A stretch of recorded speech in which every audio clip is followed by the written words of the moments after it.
안녕하세요. 즐거운 순간 박대선입니다. 오늘은 해저 추가 조사에 대해서 리뷰를 하겠습니다. 총 4편으로 나눴고요. 저번보다 같은 기간인데 물론 조금 짧습니다. 한 4주 정도. 지난번은 5주였죠. 그런데 더 짧은 이유는 당연히 이번에는 두 번째이기 때문에 비슷한 부분은 빼서 그렇습니다. 첫 번째 걸 보시겠습니다. 그 팔라몬과 아치 단직도 똑같이 시작을 하는데요. 캠퍼스 조정 먼저 했고요. 자세한 거는 팔라몬에서 했기 때문에 여기서 뺐습니다.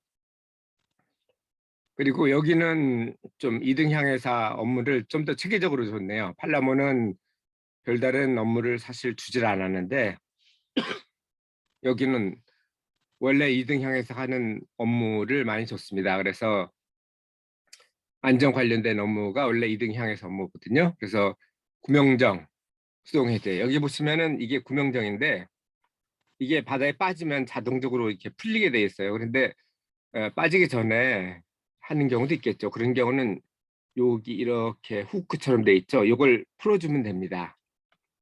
그리고 도끼도 이건 파이어 X거든요. 그 불이 나면은 구조물 자체가 뒤틀리기 때문에 열리지가 않아요. 문 같은 것들이. 그래서 구조를 하려면은 부셔야 됩니다. 그래서 이 파이어 X를 원래는 2개가 있었는데 하나가 더 필요하다고 그래서 팔라몬에서 갖고 왔습니다. 그리고 구명조끼, 이머정 수트 이것도 전체 이 이머정 수트 같은 경우는 2년마다 한 번씩 조사를 해야 되거든요. 그리고 10년 이상 된 거는 1년에 한 번씩 그 에어타이트 조사를 해야 됩니다. 그걸 다 조사를 해서 한 반 정도는 조사가 안 됐다는 걸 확인했고요. 중요하죠. 그리고 승선 명단 뭐 이런 것들을 했습니다. 그래서 거의 같았어요. 근데 여러 장을 한 장으로 요약을 했고 조금 다른 점을 갖다가 표현을 했습니다. 이번이 세 번째 선장을 맞이했는데 다 다릅니다. 두 번째 선장은 6시간 근무를 하게 했고 우리를 세 번째 선장은 4시간씩 교대 근무를 하게 했고 첫 번째 선장은 뭐 항구근처에서는 6시간 그리고 원양 향해 할 때는 4시간 이런 식으로 해서 조금씩 달랐습니다. CPA도 다 달랐고요. 어, 죄송합니다. 그 제가 아직 목소리는 별로 돌아오질 않았습니다. 몸은 괜찮아요. 걱정하지 마십시오. 그래서 향해사 임무도 배별로 다른데 단직은 제가 첫 근무기 때문에 어떻게 다른가 했더니 침몰할 때 사트와 우연 피난 계단은 똑같고요. 구조할 때 무전기와 대비를 합니다. 원래는 팔라몬에서는 그 배를 타서 그 구조보트를 타가지고 그걸 지휘하는 거였어요. 근데 여긴 좀 다르네요. 화재할 때는 똑같습니다. 일본 진압팀 지원하는 역할을 했고 여기 보면 빨간색으로 이렇게 되어 있는 것들이 파이어 플랜이고 이 초록색으로 되어 있는 것들이 세이프티 플랜입니다. 그래서 이거는 배가 침몰할 때 어떤 장비들을 쓰는지 그 위치가 정해져 있는 거고 이거는 불이 났을 때 어떤 화재 진압 장비들을 쓰는 건지 그런 것들이 있습니다. 자, 다음은 레이더인데요. 레이더가 제가 익숙한 거는 프루노거든요. 사실 프루노가 강력합니다. 다양한 기능도 있고 조절도 간편하고 그리고 가장 중요한 거는 대중적이라는 거죠. 대부분의 배에는 프루노 레이더가 있습니다. 근데 이 배는 특이하게 프루노가 없고 JRC가 있더라고요. 이것도 물론 일본제입니다. JRC가 자펜 레디오 코퍼레이션의 약자니까요.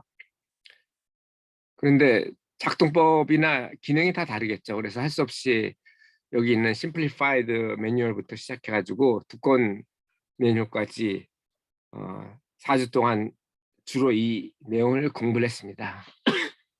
이걸 끝내고 그 다음에 솔라스를 공부했는데 솔라스는 물론 두꺼운 책이기 때문에 다 끝내지는 못했고요. 덕분에 뭐 레이더 하나를 더 세팅을 했습니다. 자, 마지막입니다. 선실 공유인데요. 선실 원래는 향해사는 단독 선실을 쓰거든요. 근데 여기는 여실습생이 하나 오는 바람에 본의 아니게 양보를 해야 됐습니다. 그래서 2인실을 쓰게 되는데, 문제는 제가 전에 문제가 있어서 김치를 만들었다고 그랬잖아요. 그래서 그 김치를 선실이나 식당에서 취식을 했는데, 선실을 쉐어하다 보니까 냄새가 난다는 컴플레인이 들어오더라고요. 저랑 쉐어했던 친구가 했는지 딴 친구가 했는지 모르겠지만, 어쨌든 그래서 김치를 못 먹게 됐다는 그런 문제점이 있었고요. 또 하나는 실로 기운입니다. 저는 따뜻한 걸 좋아하는데 이 친구는 시원한 걸 좋아하더라고요. 그래서 확인을 해보니까 제가 근무를 하는 브릿지 기온이 페른하이트로 73도인데 우리 방 기온은 63도더라고요. 그래서 10도를 올렸습니다. 왜냐하면 캐나다 표준 기온이 22.5도니까 그 정도까지 올린 게 맞잖아요. 그랬더니 이 친구가 춥다고 투덜투덜 하더니 어그린 했어요. 투덜 하더니 옆방으로 옮겼습니다. 왜냐하면 옆방에 있던 친구는 어, 거기도 똑같았거든요. 한 명은 따뜻한 걸 좋아하고 또 한 명은 추운 걸 좋아해가지고 따뜻한 걸 좋아하는 친구가 우리 방으로 왔습니다. 그래서 우리 둘은 잘 지내는데 그 친구는 뭐 시원한 건 좋아하는데 나머지 한 친구가 이 코골이를 심하게 했대요. 마치 전자톱을 운영하는 것처럼. 그래가지고 다시 컴플레인을 하더라고요.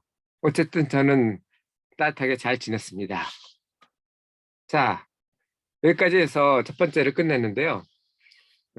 탐사 향의 소감은 어떠신가요? 저는 첫 번째랑 비슷한데 약간씩 다르다는 걸 갖다가 강조를 했고요. 제가 오늘 아침에 확인해 보니까 이제 2차 접종 맞은 게 부작용, 후유증이 이제 끝난 것 같습니다. 비교를 하자면 저희 집사람은 사흘 동안 거의 죽다시피 했다고 그러고 제 동생이나 아이들 그리고 어머니 하루 좀 넘게 고생을 했다고 그러는데 저도 보니까 하루 좀 넘게 고생을 한 것 같아요. 그러니까 유전자가 비슷하면 후유증도 비슷한 것 같습니다. 그래서 배우자하고는 유전자가 다를 수밖에 없으니까 배우자의 상황을 보시 마시고 부모님하고는 유전자가 50% 같죠? 아이들도 50%가 같습니다. 근데 동기들은 25%가 같겠죠. 배우자는 뭐 전혀 다르다고 보시는 게 맞겠죠. 원래 남남이니까. 그렇게 판단하시면 될 것 같습니다. 여러분도 2차 접종하실 때 준비할 때 미리 준비를 그렇게 하시면 될 것 같습니다.